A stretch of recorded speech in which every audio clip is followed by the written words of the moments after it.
Of all the possible retorts to the fierce criticism faced by Trump for what's been called his shameful, disgraceful, treasonous stance with Russia's Vladimir Putin, few expected this.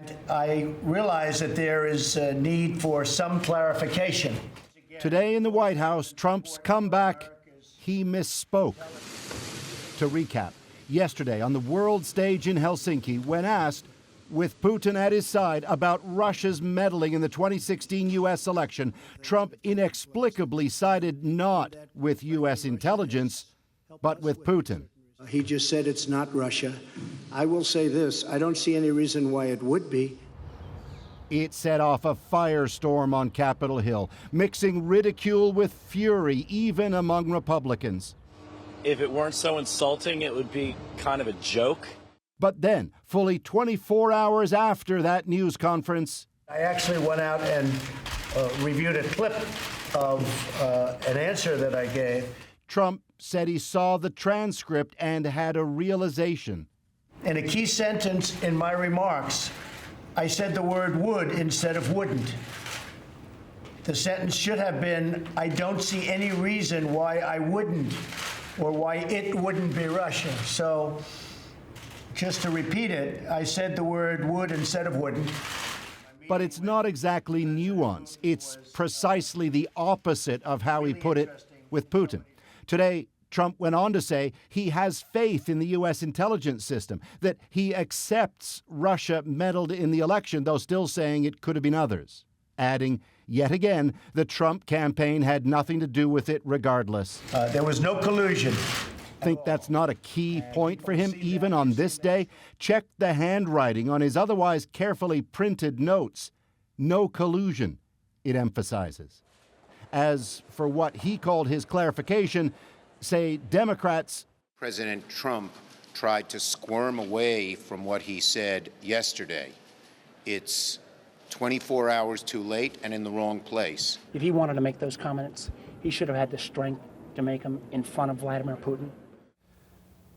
And there's still the matter of what specifically did Trump and Putin talk about behind closed doors. Today, Trump listed some of the topics but gave few details. Democrats now want congressional hearings to force answers. Ian. Paul, last night you told us about how even staffers in the White House were taken aback by Trump's comments in Helsinki. What about tonight? You know, it almost feels out of control. Vanity Fair is reporting tonight that Trump's chief of staff, John Kelly, was so furious about Trump's remarks in Helsinki and so helpless to pressure Trump on his own into retracting them that Kelly himself contacted Republicans on Capitol Hill, giving them permission to publicly slam Trump on this. And when that happened, Trump caved. It's come to that. All the reports within the West Wing suggest the place is a wreck.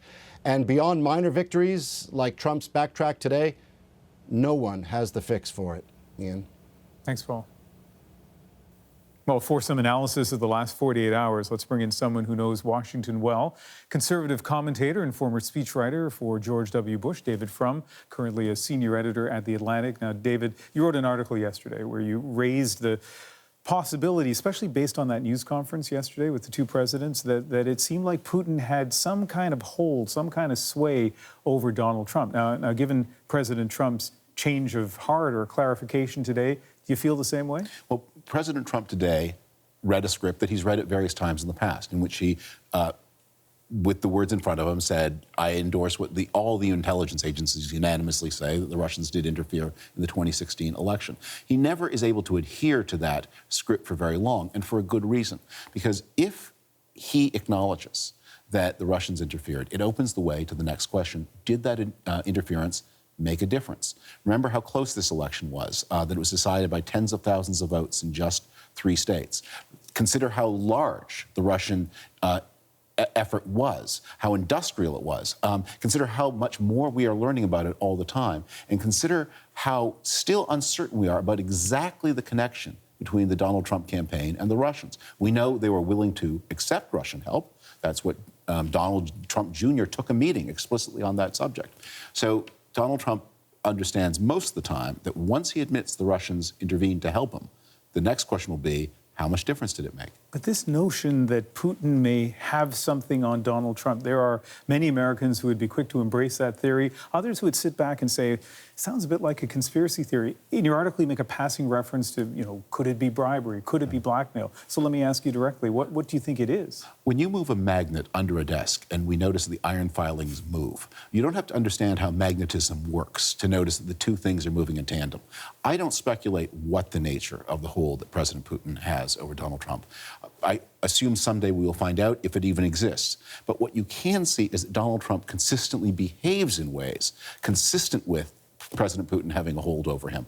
And by the way, that is something that has been remarked by former directors of the CIA, former national intelligence directors, other senior intelligence officials who all have said, this looks like a hold. We don't know it, but we see the behaviors. We have about 30 seconds left. 24 hours ago, people were talking about the White House and maybe even the Republican Party being in crisis. Given this correction by President Trump, is that the case tonight? Crisis is the wrong word. It's a slow crumbling of the ground under their feet because there is going to be more exploration of what the connections were. The last round of indictments from Special Counsel Robert Mueller showed that the Russians had stolen, had not just placed ads, but they stole crucial information that belonged to the Democratic Party. What happened to that information? That's going to be a very important question. David Frum, really nice speaking with you. Thank you, Aaron. So as we heard, a Washington insider concerned about the state of the Republican Party. And over the last 36 hours, we've heard lots of outrage, lots of strong language over Trump and Russia. But we wondered how this story is playing with Americans outside of D.C. We went to Maryland to find out. So he's landed back in the United States, and he said now he accepts that the intelligence community found that Russian meddling did occur, and that he misspoke. He said he made a mistake. I give him credit for admitting he was wrong. The problem isn't Russia interfering with the American elections. America interferes with every election in the world, first of all. It's normal practice for other governments to meddle in elections for their benefit. It's nothing. You don't fly over to Helsinki to shout insults at somebody. Okay, you don't fly over there to call the man a liar. You're trying to build a relationship. Everybody's always focused on the Russia thing. Is it an important issue? Yes. But is this what 80% of Americans are focused on right now? No. People are trying to get by.